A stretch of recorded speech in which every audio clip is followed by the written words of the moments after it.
Hello, today is December 19th, 2011. We're meeting today with Mr. Amos Standeford at his home in Greeley, Colorado. My name is Brad Hoops. I'm the interviewer for the Northern Colorado Veterans History Project. Welcome, Amos, and thanks for sitting down to tell your story today. Let's start out, if we could. Tell us a little bit about yourself, your date of birth, where you were born, Okay. a little bit about your family. Okay, I was born in January the 6th, 1925, at Allouwe, Oklahoma. That was A-L-L-U-W-E. And that was a little bitty town. It had a big grocery store right across the street from the high school. And my dad was working part-time as a mechanic in the garage there. And I was born in I had an older brother. My dad and mother's name was Dewey, and mother's name was Bessie. And I had 4 brothers. I was next to the oldest. And we raised up really on a farm. And I helped Dad with the cows, and he caught me milking an old cow out in the damn pasture on the ground. I started milking cows when I was about 5 years old. And when he caught me, that's when I had to go to work. I'll be darned. He said, if you're gonna milk an old cow out here in the pasture on the ground, you can damn sure put it in the bucket. My dad was a little fella. He's quite a bit littler than I was. He was about 5'8", and weighed about 165 pounds, was tougher than nails. Nobody crossed him. And he was honest. That was the main thing.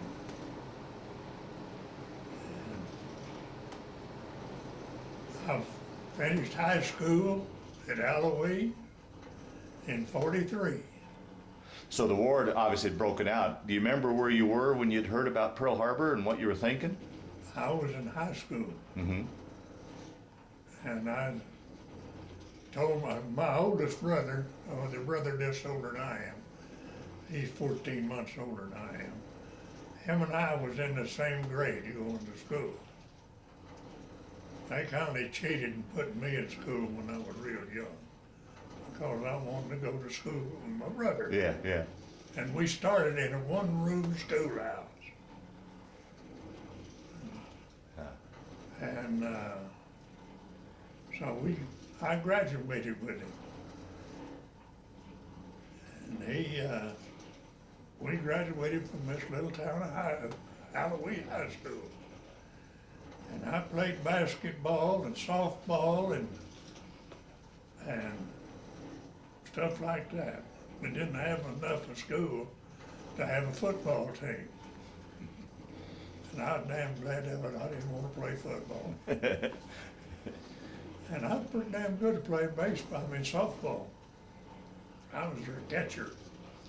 And if you get up there to bat, if you had to watch me, I'd steal the damn ball under your bat. And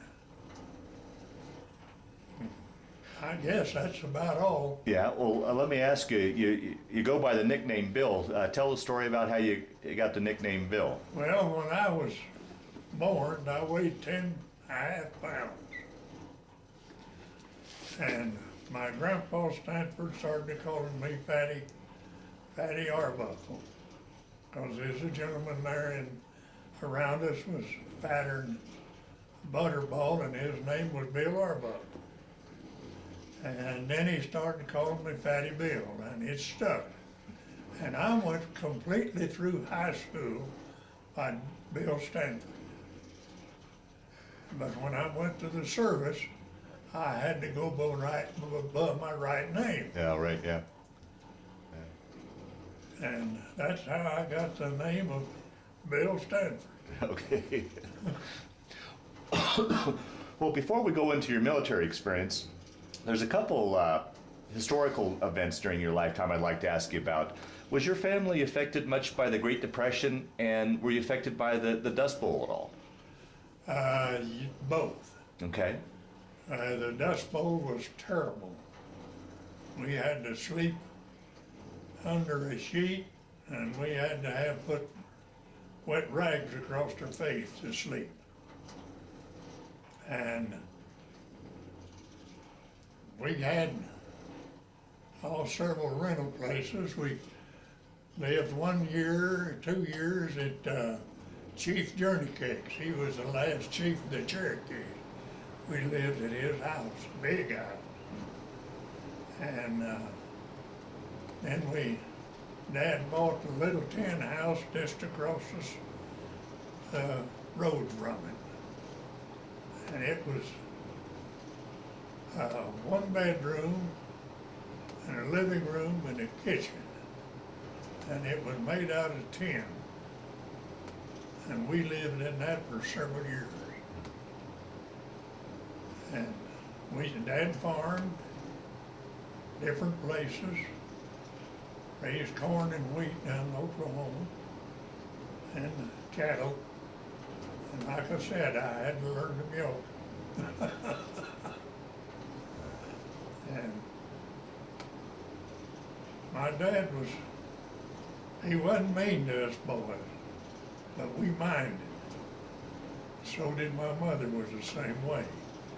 We minded her. Many a time that she'd give me a knife and say, go cut me a switch. And I knew I had my ass beat. So I learned pretty quick to mind. And I never run from my mother but once. And she caught me. And she worked my ass good with the switch. But one time I went and cut a switch, and it was off of a maple tree, and you know how the sprouts are on maple tree. So I took that pocket knife and I ringed that switch.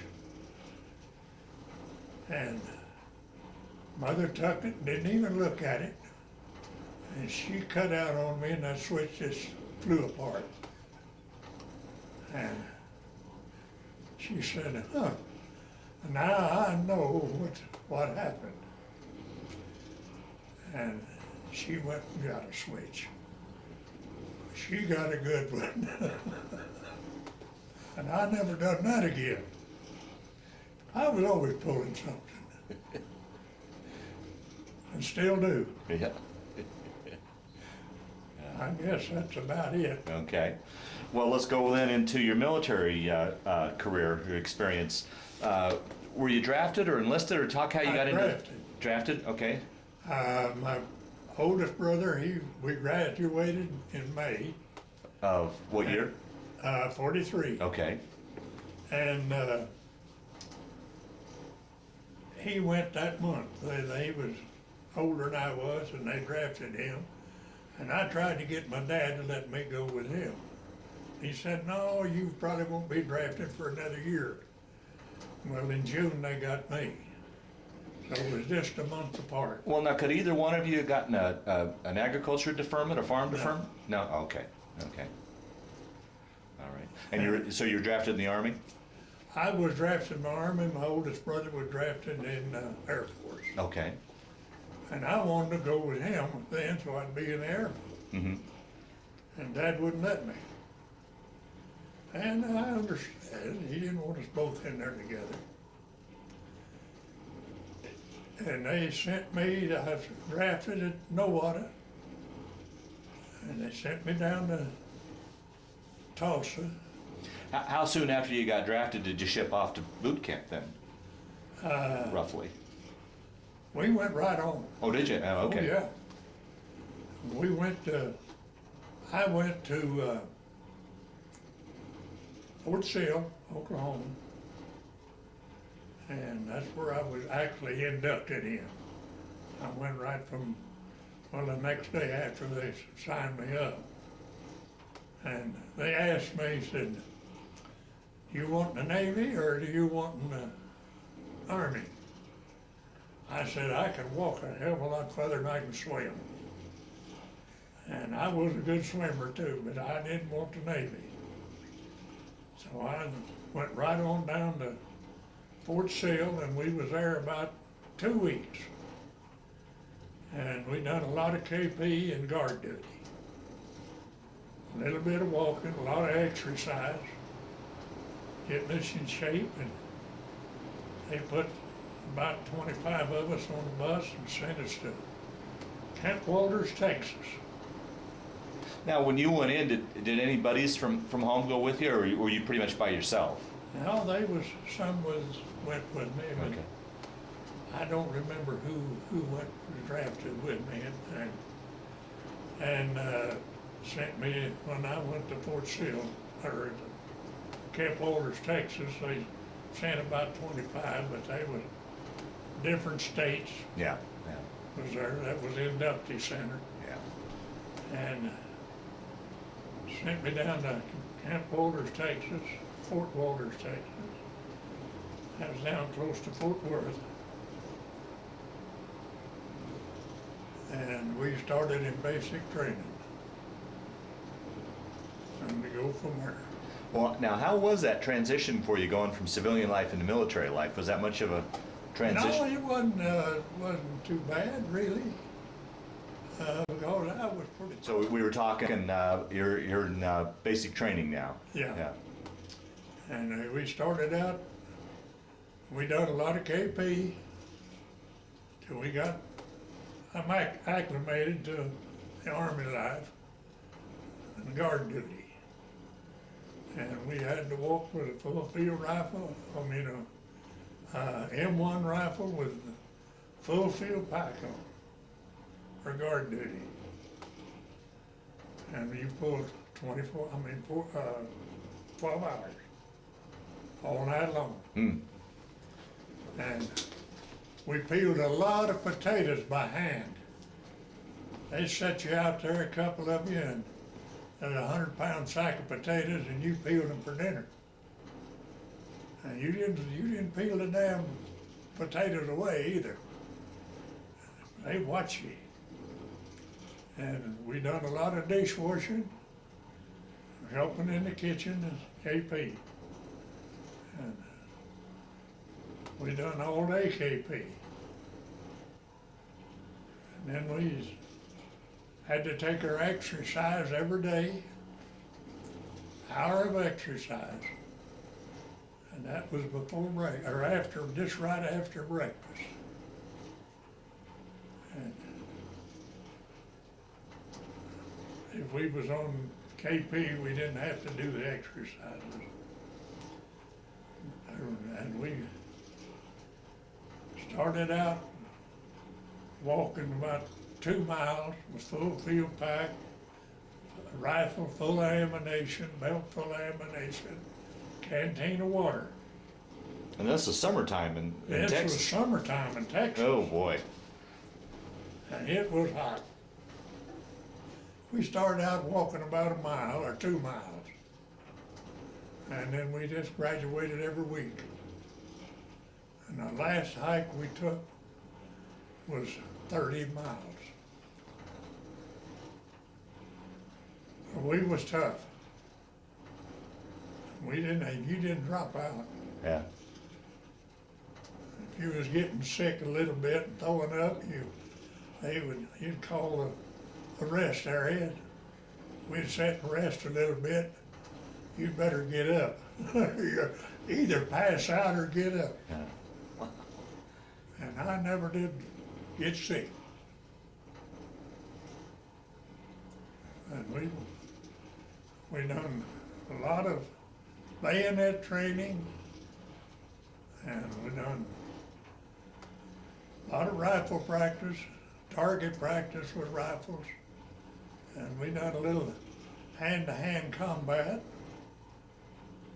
with a bayonet on a rifle, but we had the scabbard on it, so you wouldn't cut somebody's throat. And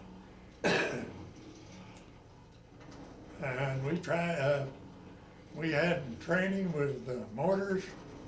We fired the mortars, we fired the M1 rifle, the BAR, Browning automatic, and we fired it was 50 caliber machine gun we fired. Got a little bit of training with it. And when we finished basic training, I forget how many months we had. But when we finished basic training, they shipped us home on the train, and we had 14 days delay en route. And just as soon as your 14 days up, you got on that train and come back. I wrote that in the paper, and we got on another train from Bonita, Oklahoma, back to Fort Worth. Caught another train to Fort Ord, California. Got ready to ship out. So I'm assuming in California you guys knew you were heading to the Pacific then, huh? Oh, yeah. Okay, okay.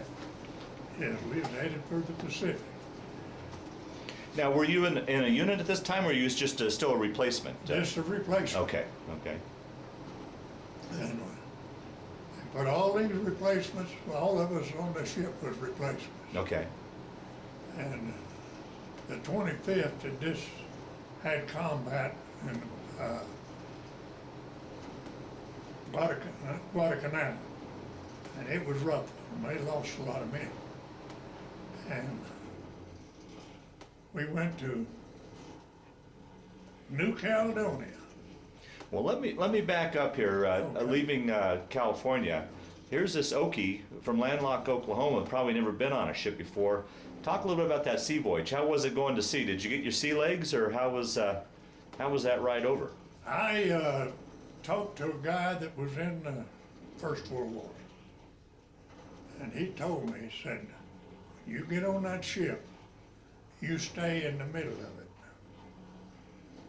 Don't you go up to the side rail and look over at the water and stuff like that. You stay away from that side rail for a while."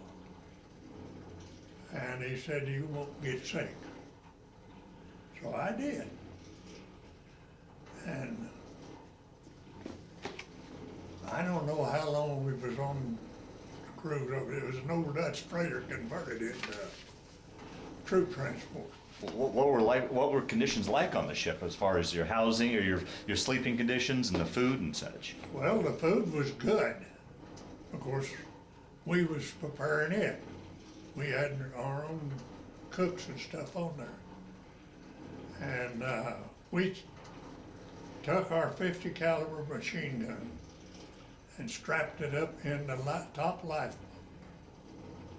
And there was 5 of us stayed up there with it, all over the trip. So you slept up in this lifeboat? Slept in the lifeboat. Out in the elements then?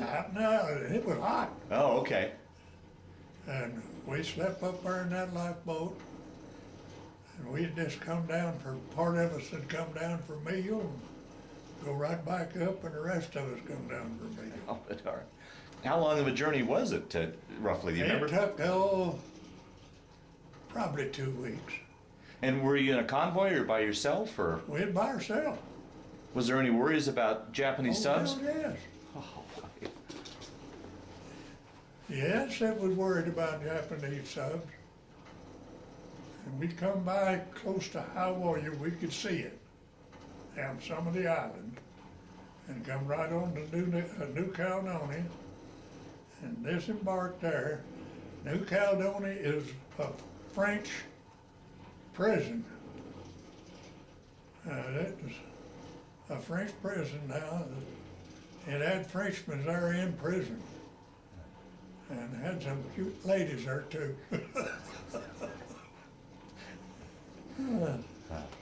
And we took training on New Caledonia, and they put us right in the 25th Division when we got there. Well, once again, I go back to this Oklahoma boy. I imagine, you know, like pretty much everybody in your generation growing up, you really probably didn't travel too far away from home growing up. Now you're halfway around the world on this exotic island. It must have been exciting or interesting. It was interesting. Yeah. It was really interesting. I kind of looked the islands over, and when I was on New Cal, I done a little playing around, and we'd try to slip in to see if we couldn't find a French woman. I never did get to find one. But we tried. Yeah. And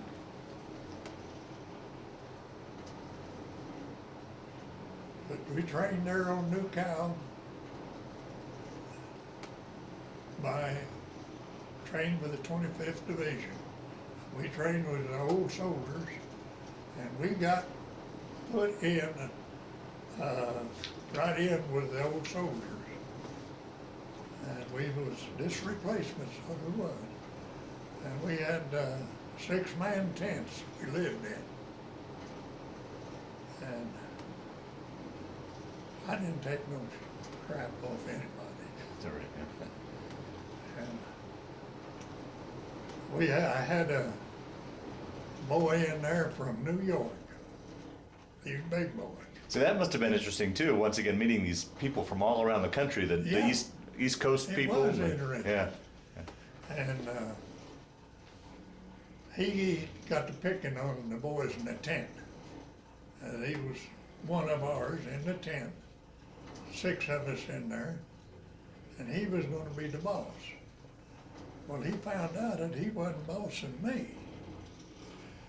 And he said one day, he said, I'm going to whoop your ass.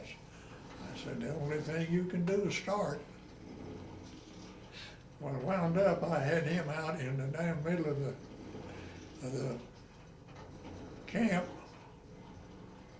right out in the front, everybody. And I'm just whooping the hell out of him. And the captain come by. Well, he stopped it. He said, damn, you're pretty tough, ain't you? I said, well, I just don't take any crap. I said, they're not going to any nobody in here going to push you. But I said, I'll fight. He said, yeah, you do a hell of a good job. He said, I wouldn't want to fight you. And after that, me and this boy from New York, we got along pretty good. Is that right? His name was Pratt. And we got along pretty good. And the sergeant, name was Sergeant Cooley. He was a Kentucky boy. And he was come up in the ranks in combat, and he was there with us in our platoon, and I think it was 27 or 30 of us in a platoon. Yeah. And we was all stationed right together in tents, 6-man in tents. And he was a good sergeant. And I liked him because he was from the South. Yeah. Him and I got along great. And I went right on up in the ranks. And well, like I said, we fought all the way up through, going up to Belady Pass. And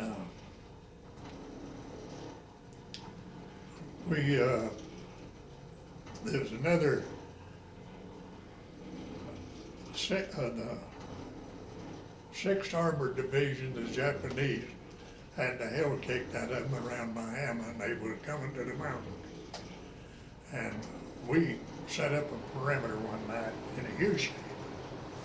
Now this is up in, you're up in the Philippines now, was it? Yeah, we're in the Philippines. Is that where you first saw action up in the Philippines? Okay. No, that wasn't the first time we'd seen action. But let's start, from the time you left New Caledonia and talk about working your way up the pipeline. Okay, we, so unload off of the ship. We had, troop transport, carriers. I think it was about 16-man ship boats. And it better had a ramp in the front of it and just let down when we hit The Higgin boat? Higgin boat. Okay. When you got on that and they was firing at us, some of them got knocked out. The Japanese was firing at us from land, and we hit the beach up there and a dead run. And we scattered, and we was knocking out pillboxes and everything. And we just kept on going. And right on the end of the second day, we went in about 3 or 4 miles. Come to a little town. I was first scout.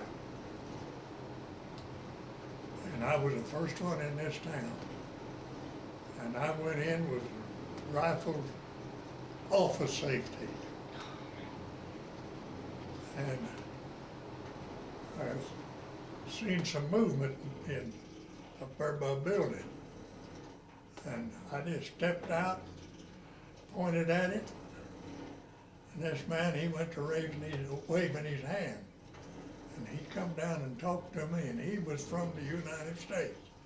And he'd been over there 6 years in the Philippines. And he told me, he said, there's no Japs here in town. They're all outside.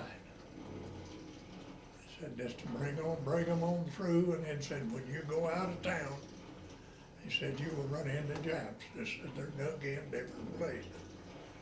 And we went through it pretty fast. Now, as a scout, how you would be ahead of the rest of the I was ahead of them all. Like how far ahead of? I mean, you're by yourself out. I had the second scout behind me. Gee. Yeah, And then but the BAR man behind him. It's scary, so yeah, it had to have been. I can't imagine. but I guess I was picked to be one,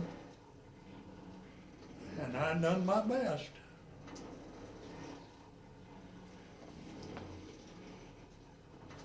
How is that? I mean, you're talking to someone that has never been in battle, and many people that watch this film have never been in battle. What goes through your mind? Particularly, you're taking this Higgins boat up to the beach, and you know you're going to go into harm's way. What goes through your mind when how do you prepare yourself for something like that? And then once you're in the thick of it, what's going through your mind as Well, you're just scared. You're scared. Hell yes, I was scared. Well, what stops you from that? I mean, I would think that being scared would paralyze me. I mean, what kept you going, do you think? Well, you just know that you better keep it going, or you're going. If you lay down and stay in one spot, they're going to pick you off. It's better to keep on going and push them, and they'll run. If you get enough of us to push them, they're going to run, and that's what we want. Hmm. And then you can see what a moving out there. You can pick him off. And I don't know how many I shot. Yeah.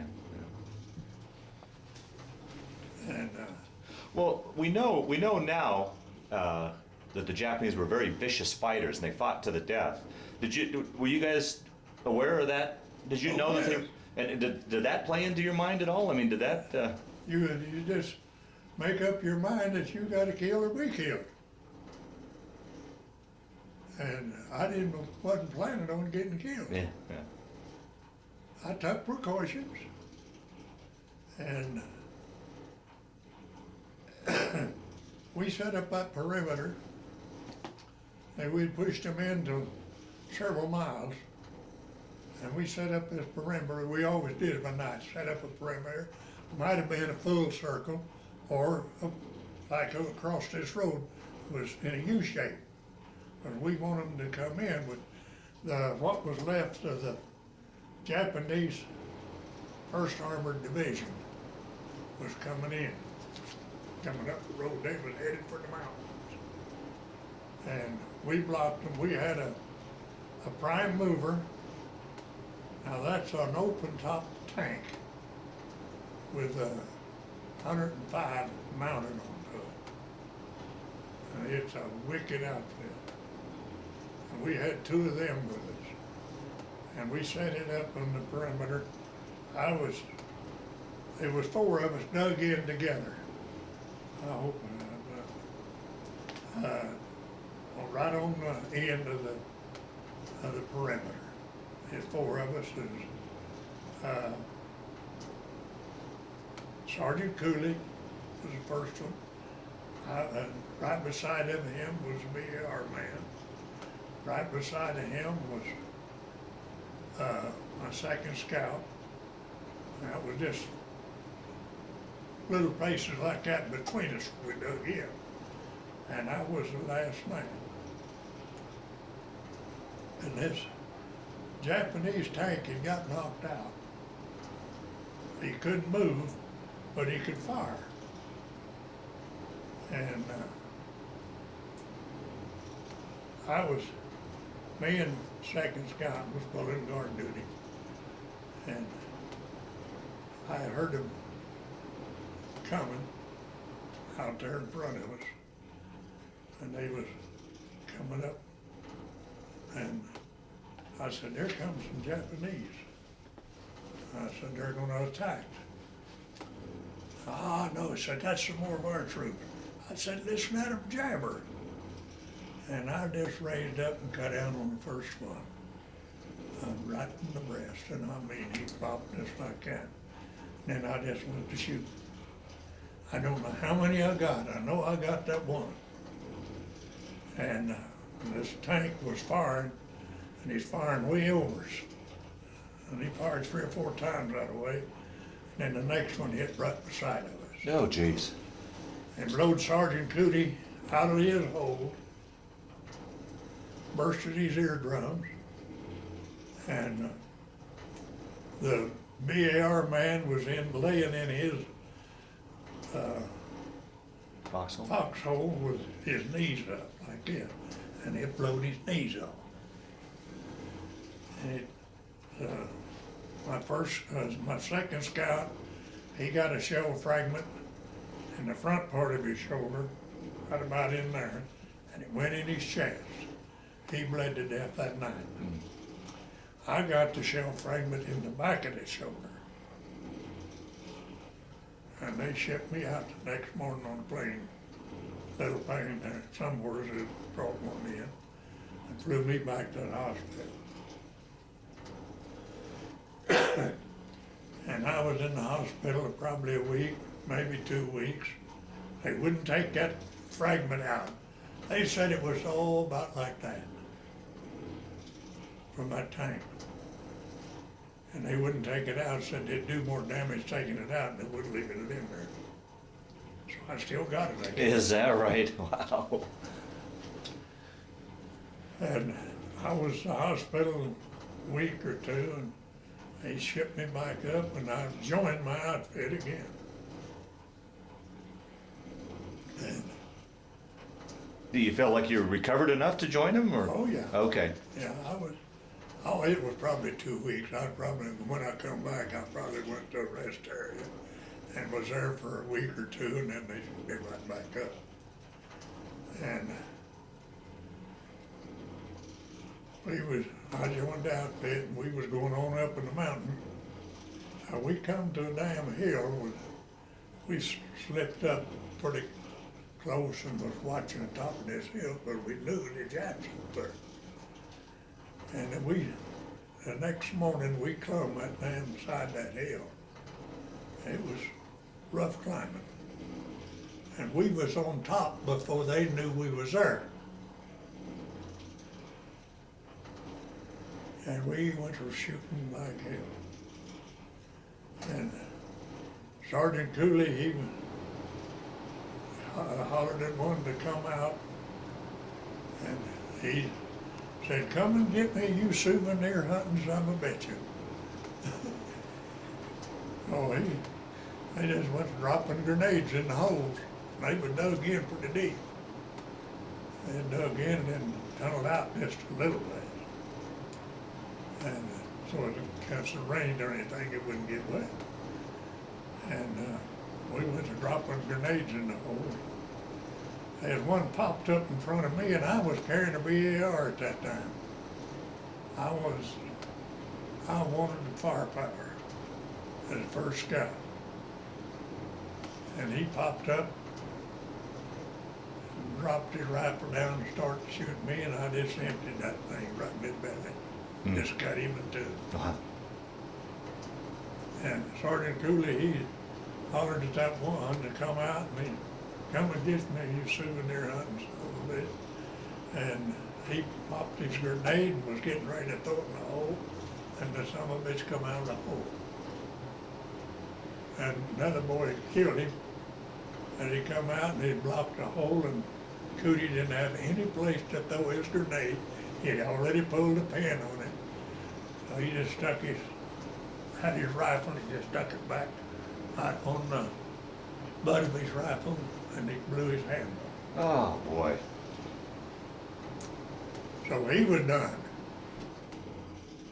So I made platoon sergeant next day.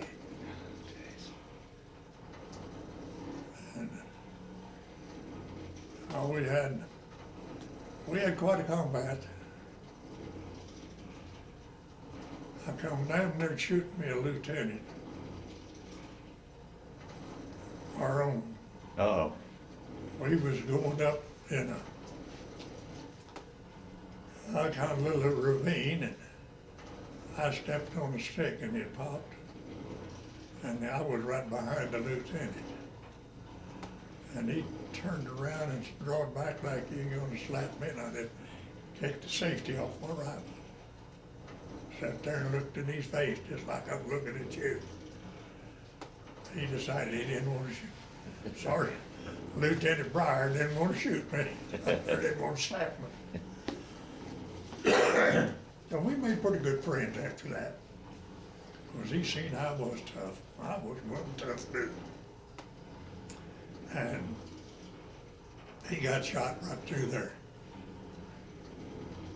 And he got out, went to the hospital, and he was quite a while before he got back. He was from New York. He was smart ass. And that was, and we was going on up and another hill, and we had tanks go up, and they got up there so far and they couldn't go any further. It was just too high for them. They spun out. And so they backed out and went around.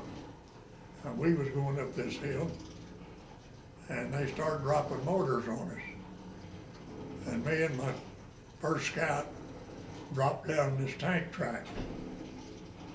Well, they dropped the mortar in and hit the scout and blew his white phosphorus grenades up. We use white phosphorus grenades to mark targets. And it blew his grenade up and killed him. And I was laying in the track behind him. And I got, you can see the scar right there, white phosphorus on there, and I got some on my shoulder. And I had my full field pack on with my mess kit in it. And there was a spot of white phosphorus lit about like that, right on that mess kit. So if I hadn't had it on, I wouldn't be here today. Because that burns pretty hot, doesn't Oh, it? you ain't kidding. Yeah, It okay. is. I mean, I guessed on that and everything else trying to get the burn. Ah. And I went back to the hospital, and that was the last of my combat. Your million dollar industry, injury is what they call it, wasn't it? Yeah. And they put me in the non-combatant unit when I come back out of the hospital. Roughly what time, how far along in the war was this when you got your second injury? Then was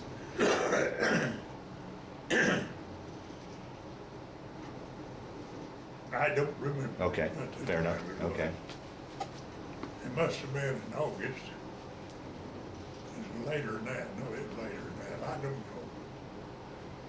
And that was and they put me in a non-combat outfit, and I was guarding prisoners, Japanese prisoners. I had about 20 of them I was guarding. And I was packing a full rifle. I tried to get them to run. And they said, you're crazy. They talk English. Said, you're crazy. We know you shoot us.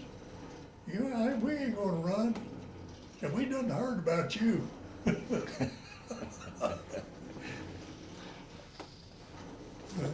So I made friends with them. is that right? Yeah, I made friends with them.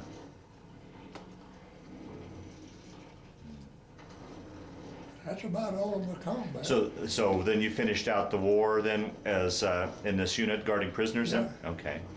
Let me back up and ask, one thing that always amazes me is, you guys were living out in the elements. You probably weren't eating properly, probably weren't having proper hygiene, weren't sleeping properly. I mean, any of those conditions by themselves, I think, would knock a man down. But on top of that, you had the stress of being in war. How'd you function during that time period? I mean, how'd you keep going, do you think? You just got to keep going. You just program yourself to keep it going. And the best thing you can do is just stay alive. So if you give up, you're going to get killed. Wow. And being in those jungle conditions and such, did you ever succumb to any of the diseases that you find in the jungle, as far as jungle rot or malaria or anything like that? I didn't get malaria. Yeah. Okay. Because we was taking Adabrine all the time, every day. And that kept us from getting malaria. Turned you a little yellow, but And how about then, being in those conditions and moving all the time, how was it as far as getting mail and such from home? Was that... you didn't get any. Didn't get any? No, not in combat. Oh, we was laying up there one night. We were dug in on the little hill. And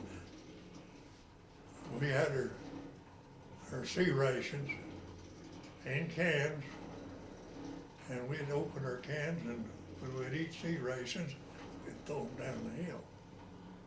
I think we stayed there a couple of days in that position. And we had quite a little bunch of cans down there.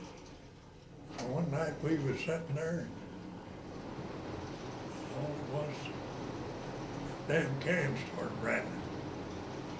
I said, them damn Japs are coming up the hill, run in the can. So we throwed a couple of grenades down there. Went down the next morning, we killed a monkey. Oh, is that right? Just things like that, I mean,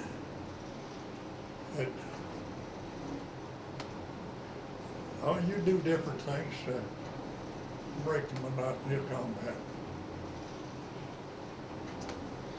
Would you ever get pulled back for some R&R, or were you just on the move the whole time? Well, my outfit got pulled back for R&R, and that's when I come out of the hospital the last time. They come back for R&R, and I found out where they was at. So I went back, and that's when they put me in non-combatant outfit. And I had a lot of fun there. Yeah. There was a lot of Filipino gals around. And I had 2 or 3 of them.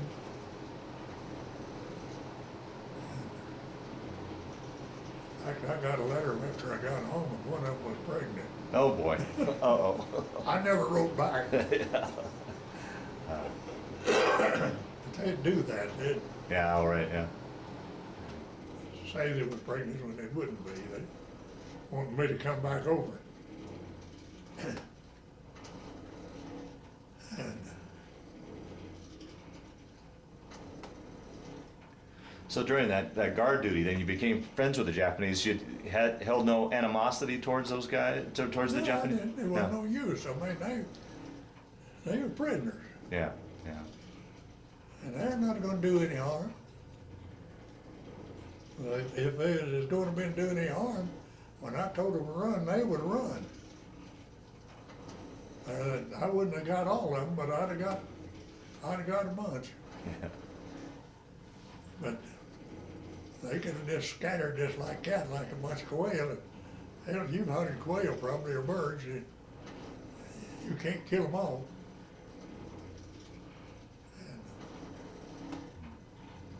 And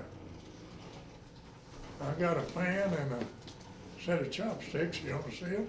Yeah, well, after the interview, wow. yeah, we'll do that, certainly, yeah. So then you were there in the Philippines when the war ended? Yes. Okay. You remember that day, or Yeah. let me back up. Do you remember when you first heard about the atomic bomb, and could you understand what this thing was? No, I didn't really. We didn't really understand what it was, but we did after they dropped it. Yeah. It was over with. And what was I was training at that time to get ready to go For the the invasion invasion. of Japan, and I damn sure didn't want to go there. Well, that always leads to the question that I like to ask for people that were in your situation. I mean, there's always been the controversy as to whether Truman should have dropped the bombs, but I'm assuming you and I probably wouldn't be having this conversation today if he That's hadn't. That would have been a suicide mission to the invasion. Invasion of Japan would have been suicide. That was, and I didn't want to go. We didn't want to go. Anybody in my outfit didn't want to go, but we were training for it. That must have been a hell of a celebration when you heard the war was over. Oh man, there's a whole bunch of drunks.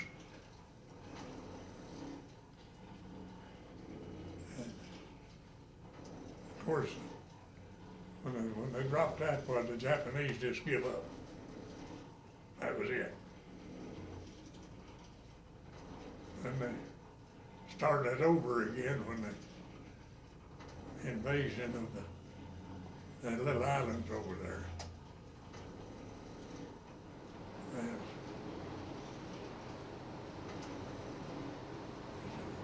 but our combat was over with then. Now, did you stay on? Did you become part of the occupation? Did you go to Japan with the occupation forces? No? Okay. No. You had enough points to go back home Yeah. then? How much longer then were you in the Pacific before you got your orders to ship back home? Oh, probably a month. Okay. Probably a month. And they put me in for first sergeant, and they wouldn't give it to me because I was coming home. And that's when I knew when they turned me down for first sergeant, I was coming home. Oh, wow. Wow. Now, my mother, the first time I got wounded, it was night here, or in Oklahoma. Mm-hmm. And she woke up, she punched Dad and said, "Dad, wake up." She woke Dad up and she said, "Bill is hurt." Is that right? And how she knew, something told her that I was hurt. And I got wounded the second time. It was the same thing.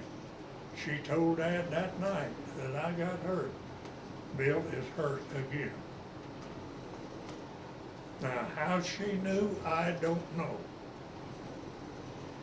Wow. Did she ever talk, after you got back home, did she ever talk what she was going through? I mean, she had two sons off to war, and with no mail really getting back and forth. Not obviously she had these premonitions. She knew about you, but Did she ever express her feelings of what she went through on the home front with you guys? Or No, not really. yeah, And when I got home, I got home before my older brother did, I believe. now was he in? Where was he during the He war? was in Germany. Germany. Okay, okay. He was top turret gunner on the B-17. He didn't get wounded. When he got almost blinded from the flash of when he fell out of his turret down, he said, hey, they got my eyes, they got my eyes. Boy went up and got a hold of him. He said, well, open your eyes, you can see. You know, just something like that. Wow. And when I got home, I was discharged at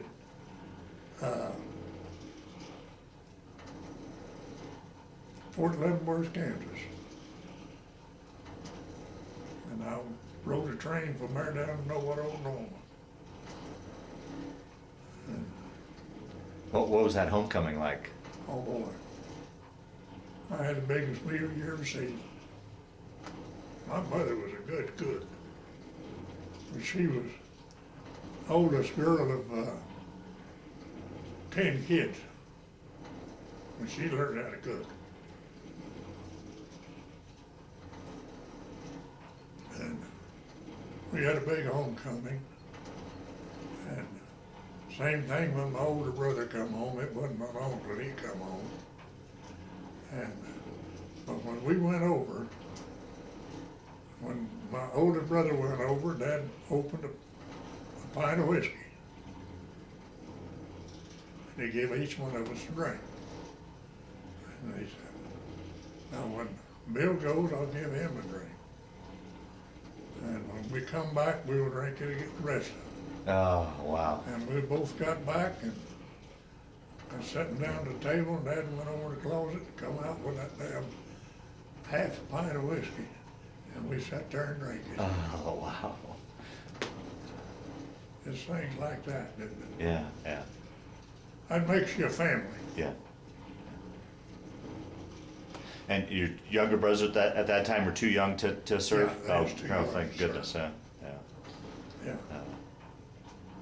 Yeah. And my reverse question to a question I asked earlier, how was that transition for you going from the military and everything that you just had been through back to civilian life? Was that much of a transition? Did you, they talk today about the post-traumatic stress and such.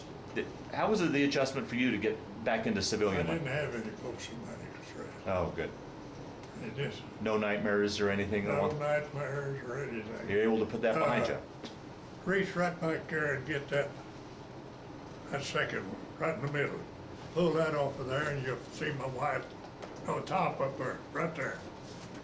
There's a picture of me and my wife. We got married on the 4th day of July of 47. Now, had you dated her prior to leaving the? No, she was 17 years old and just graduated from high school. She graduated in 43. No, 40, 46. 46.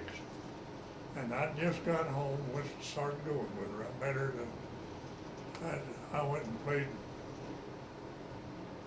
basketball with the school of a night. A bunch of us boys would go down and play basketball with her. She was there watching us. And I seen her and she smiled. Her and 2 or 3 other girls were sitting up. I didn't have no shirt on. And she said, I wonder what the hell that Harry son of a gun would leave me to sleep with. And this one of these other girls told me. I said, my God, I'll see. So I started going with her. And that was after she graduated in 46. And we got married July the 4th, 47.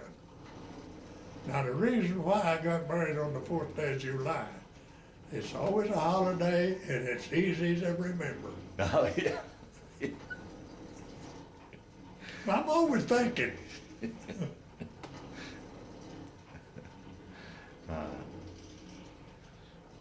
So what did you do then, once you got home? Did you take some time off, or did you go right to work, or what did you? Helping Dad farming. Okay, He was right in, you might say, in the planting and cutting grain and stuff. And so I went right in helping him.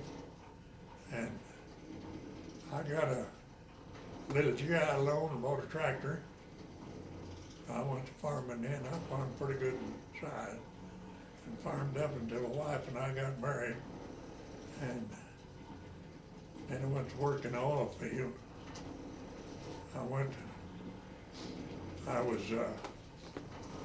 on a drill machine, K-type sputter. It was built like a K. And we was drilling with 6-inch bit and pounding the ground. And I could sharpen one of them bits with a sledgehammer, put it in the forge. We had a forge. Get it red hot, white hot. Pull her out of that and lay it on an anvil and beat the face on it. You had to, there was a pair of calipers to put onto it to tell when it was out to where it's supposed to be. And I was tool dresser on a K-type sputter. And name was, hell, I can't even think of his name now.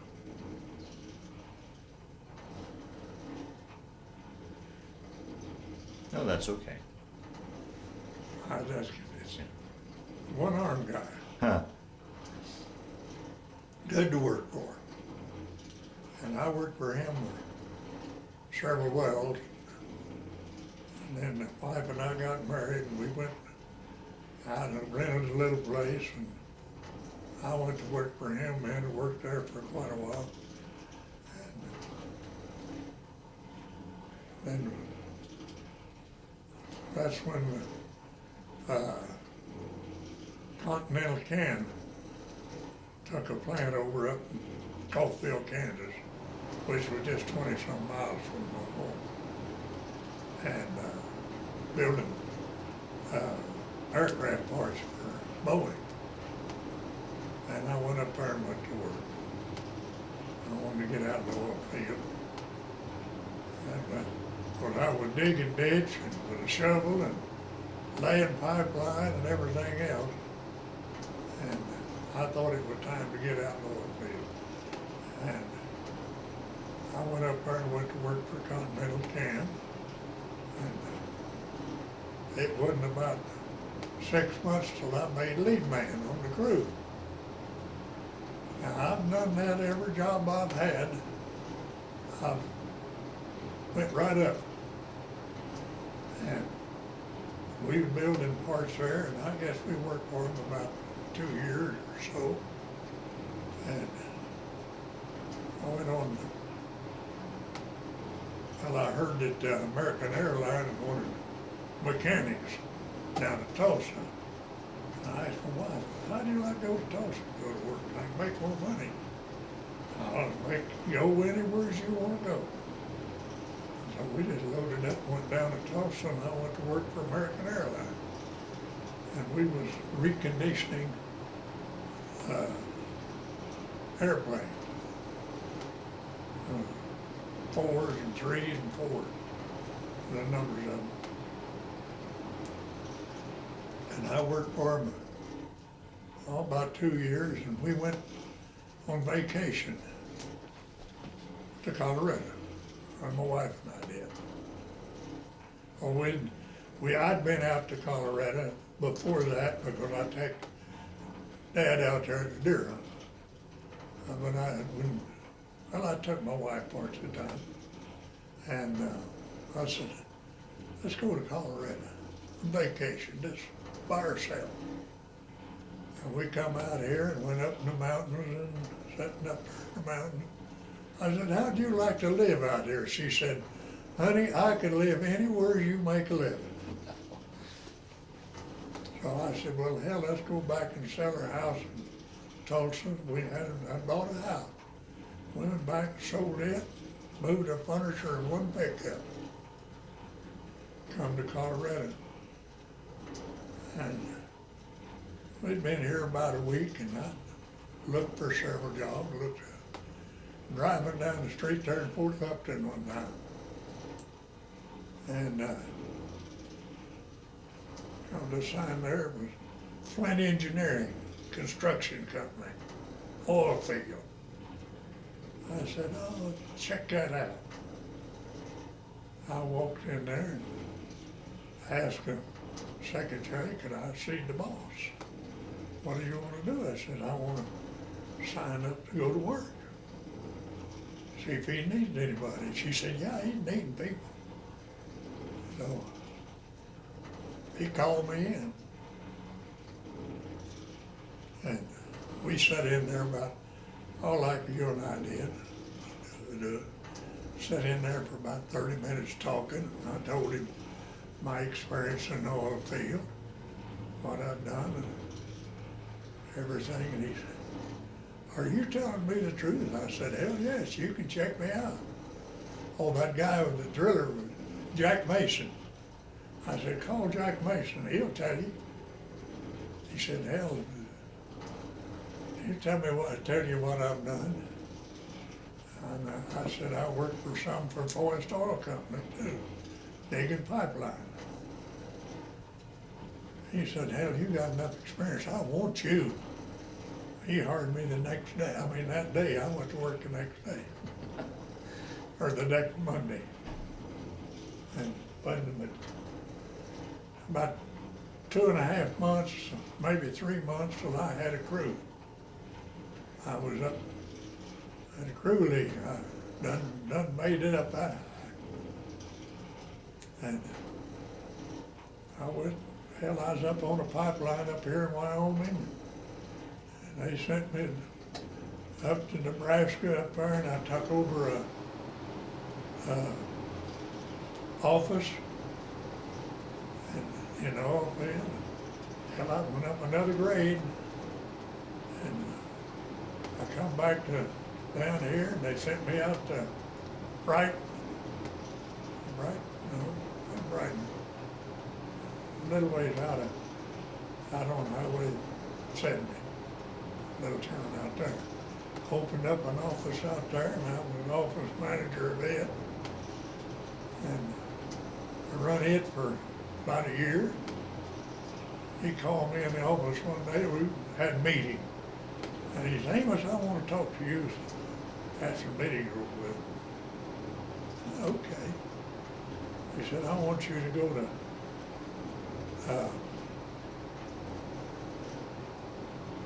out in eastern Colorado.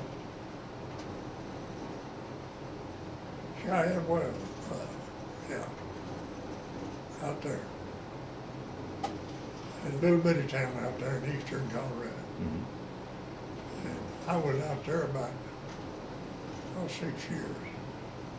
I'd run the office out there. I had I had 4 pulling units, big double triples, had 4 of them, and I had about 6 back trucks, a bunch of back tanks, and a big crew. Hell, I was done good. And then I thought, what the hell, I've been here long enough. I think I'll retire. And I retired in '86. How many years altogether were you with the company, roughly? Oh, about 10 years. Oh, is that right?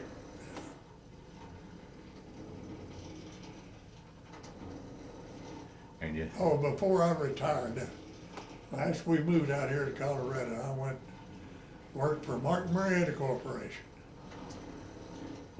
I was with them about 4 years. And I finally got up to the grade of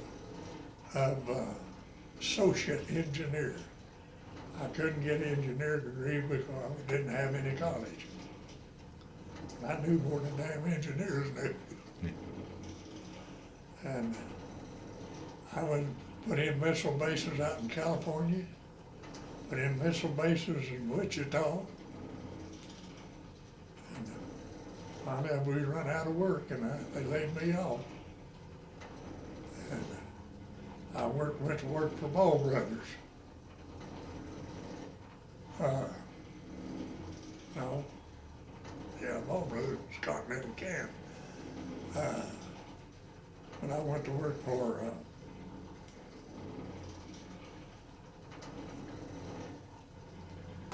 I can't think of it. It was anyhow, we was building computer memory banks for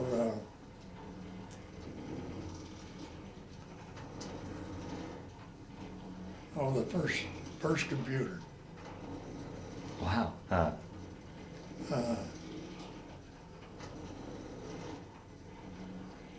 think that's something I can't think of now.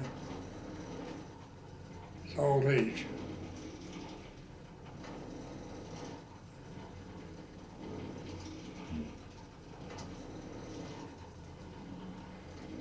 So you definitely had an interesting career. Oh, I've had a heck of a career. Yeah, yeah.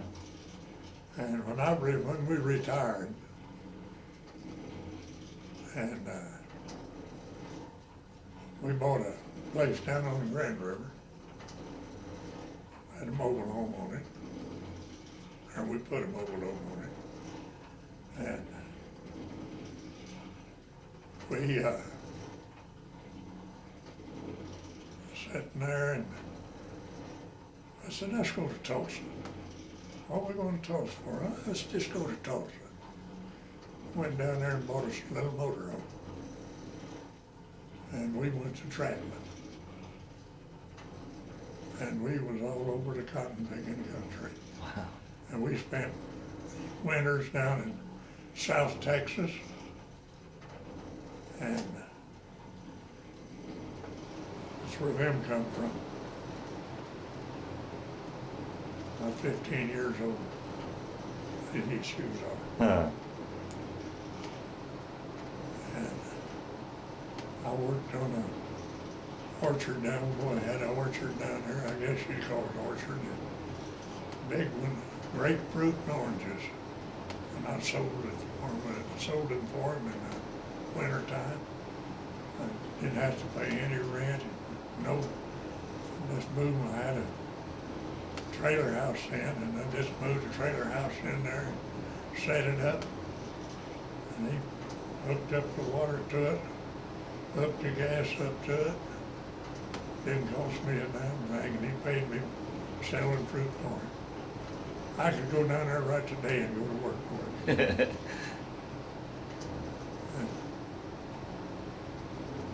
I'd done that. I'd stay down there just in the wintertime, and I'd come back up here, and we'd come to Colorado, and we was all over the country in that mobile home. We was in California, they shipped me out there. Yeah, Mark Merritt, the corporation, called me up one day at noon, says, you go home.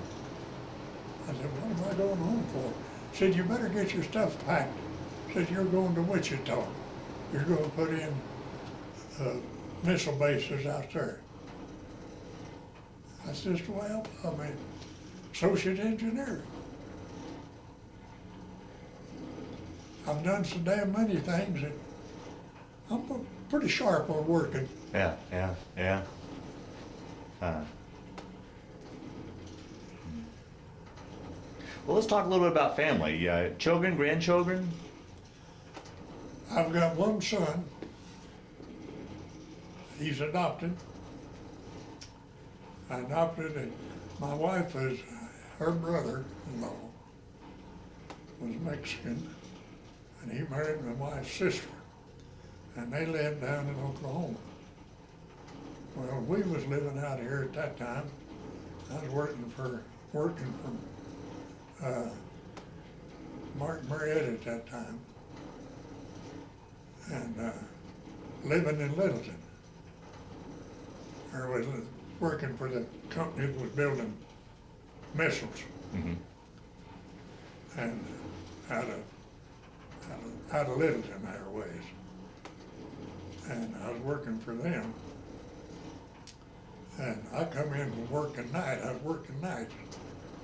And I come in at night, my wife was standing on this, in August, she was standing on the porch crying, talking on the phone. And I said, honey, what's wrong? Somebody died? She said, no. She said, you got a son. Hell, I just started crying. I said, I got a son. Yeah, I said, Robert. I said, she said, I'm talking to Robert. That was her brother-in-law's a doctor. He delivered this baby.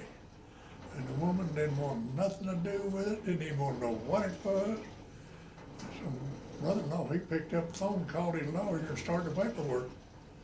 We had a son. Wow. I'll be darned. He was born the 30th of August. And we went after him over Labor Day. And we got down there and we picked him up. She went out to her sister's, lived there in town. Took the baby out there, and she said, now I'll fly back to Dallas. Said, I'll tell you when I'm gonna go back. I said, well, I'm going down to see Dad and Mom. They're down at my brother's out here in the little town. And I said, they're down there visiting. And I said, I'll catch them down there. I won't have to go on down to Noah. She said, all right. And I went in down there, and Dad and Mother and brother and his wife, all there. And Dad said, well, where's Bertha? I said, well, she's up to her sister's. Bertha was my wife's name. She's up to her sister Betty, visiting with her. I said, taking care of the baby. Said, doing what? Said, she didn't have no baby. I said, no, but we got one. Says, what do you got? I said, we got a boy. Robert delivered it. And we got a boy. We got to finish the paper as soon as we get back to Denver. Well, Dad said, what'd you name that boy? I said, Dewey Allen. That's my son's name, Dewey Allen. And he said, well, that's a hell of a name. I said, well, you're carrying it. He just grinned. He just tickled him to death. Wow. And we got back out here. And with the baby, and we've been all over the country with him. And when he was 16 years old, I was down in Arkansas building houses. I was contracting building houses. Started me a little company, building houses and selling them.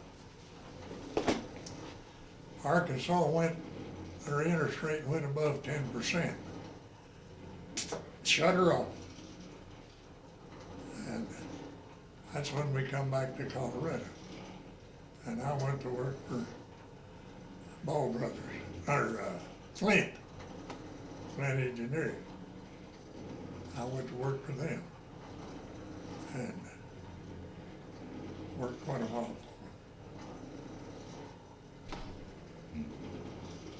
them. I built memory core planes for the 360 computer, the first one that they put out down here. Wow. Now that's, I guess the office is still, I don't know whether it is or not, it's over by Boulder. That company there, I worked for a company that built, I had 40 women working for me at one time. You talk about a headache. They called me Mr. Clean. I walked around with my arms crossed. I said, they ain't gonna accuse me of patting them on the ass. I had a gal there one time, I was telling her how to wire one of them core plates. I said, you're gonna have to speed up a little bit and wire them right, get them right, or I'm gonna have to do something with you. She said, well, I'm as fast as you are. Oh, I said, are you?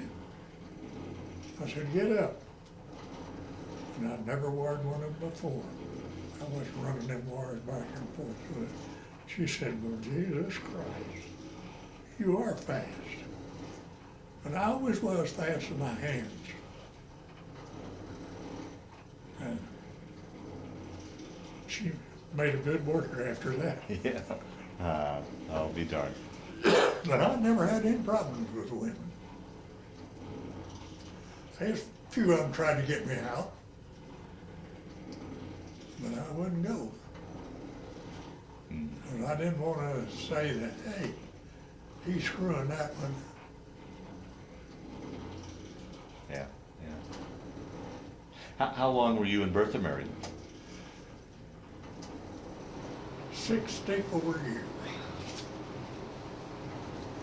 She died 2 years ago, January the 2nd, 4 days before my birthday. Oh, boy. She had MS.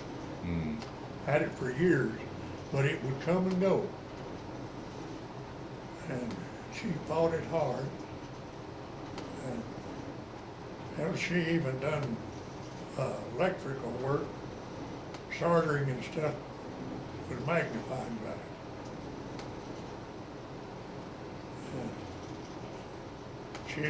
She'd made me go for 2 or 3 years before it hit her and just knock her down like that. And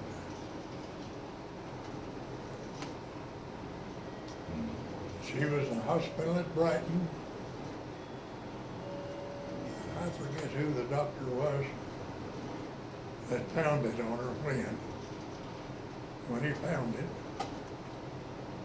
And he said that she would probably be just coming in and out of it. Because the first time she hit her, well, she was down about a month. And she come out of it. He said, it'll happen again, and it did. It did happen the last time. I had to put her in the nursing home. She was in nursing home about 2 years. She passed away. And I was sitting holding her hand when she went.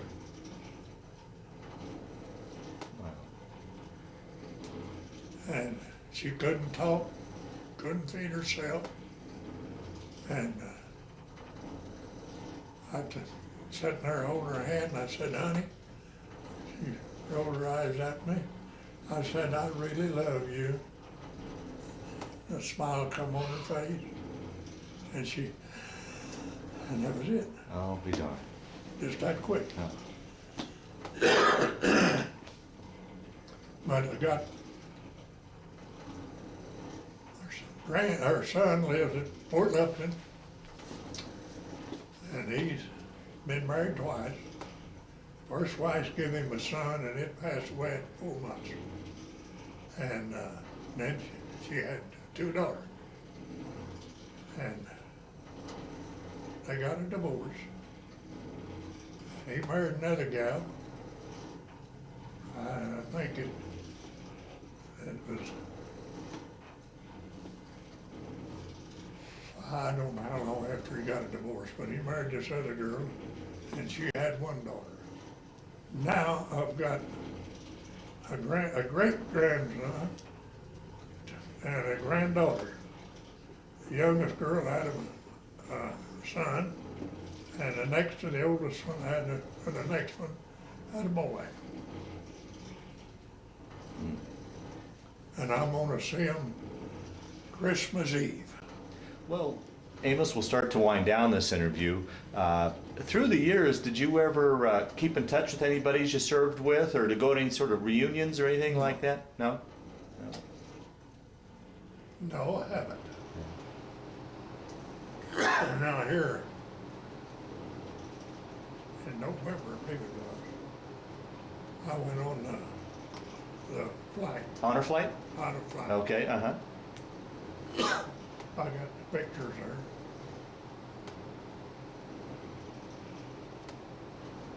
Sorry. I had a cold. Mm. I don't think I got it now, but Yeah. I got some coughing. No, I just never have been around any of Yeah. the group. Yeah. Now, I belong to the American Legion. No, I don't belong to the American Legion. I belong to the VFW, Purple Heart. So yeah, so you've got two Purple Yeah, I got Hearts. two, yeah. Uh-huh. Well, I got one in the oak leaf cluster. Yeah, right, right. And I got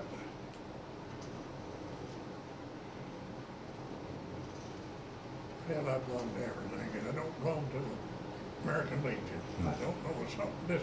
Yeah. Set me off. I didn't want the American Legion.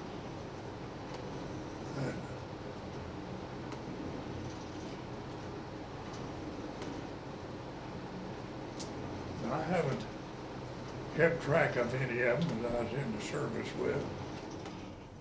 And my buddies got, both of them got killed. Oh boy.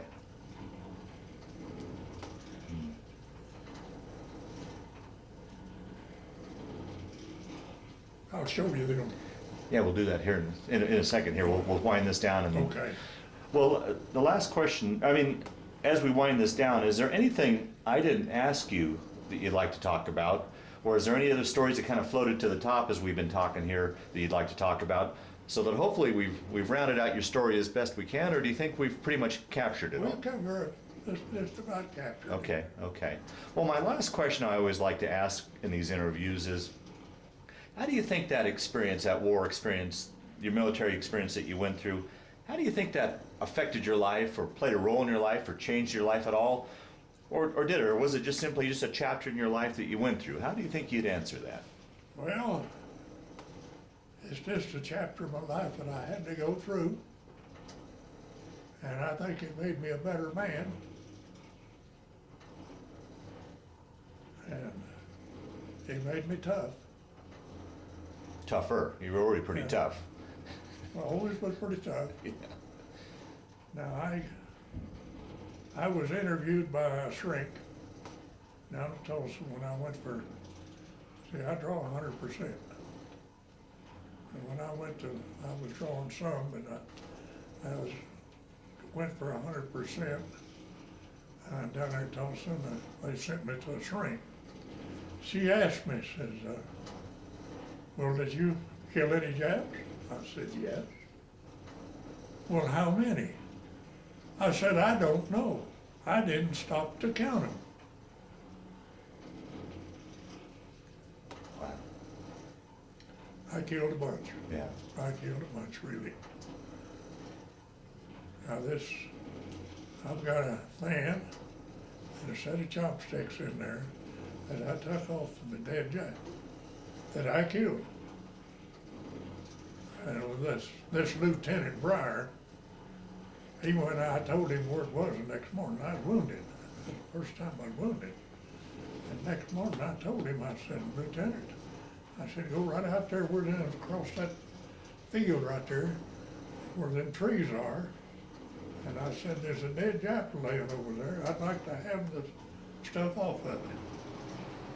He went over and took a 38 pistol off of him, took a saber,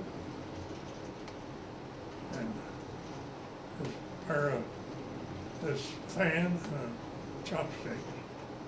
I got the chopsticks and the fan. And he would not give me that pistol. I wanted that pistol so damn bad.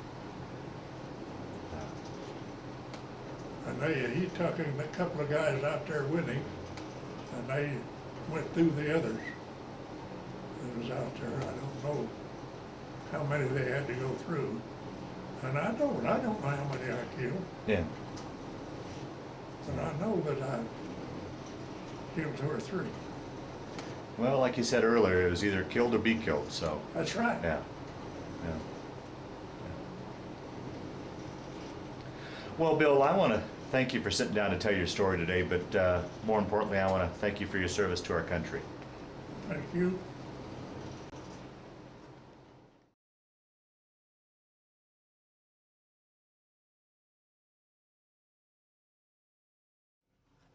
Bill, could you describe here your shadow box of medals and what you've got all in here? Well, the first one over there is Good Conduct Medal. Then my Purple Heart and oak leaf cluster on the, Uh-huh. and this is Your expert badge? rifle, yeah. You got expert rifle, auto rifle, machine gun, and carbine. Yeah. You're an expert in all four of those. Uh-huh. And my dog tags. Yeah.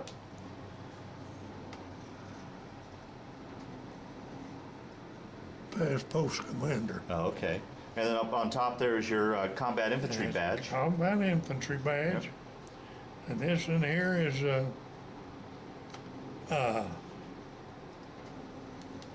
Oh, the Pacific campaign badge.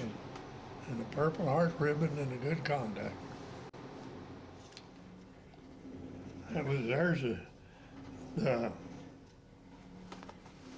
chopsticks off of a lieutenant, Japanese lieutenant, and his fan. It came off of him, that one that I shot.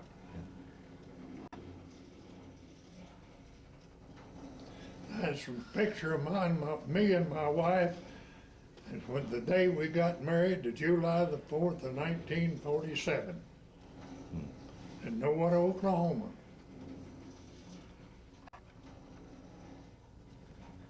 That's a picture of my adopted son and his 3 daughters. I adopted him when he was a day old. Very good.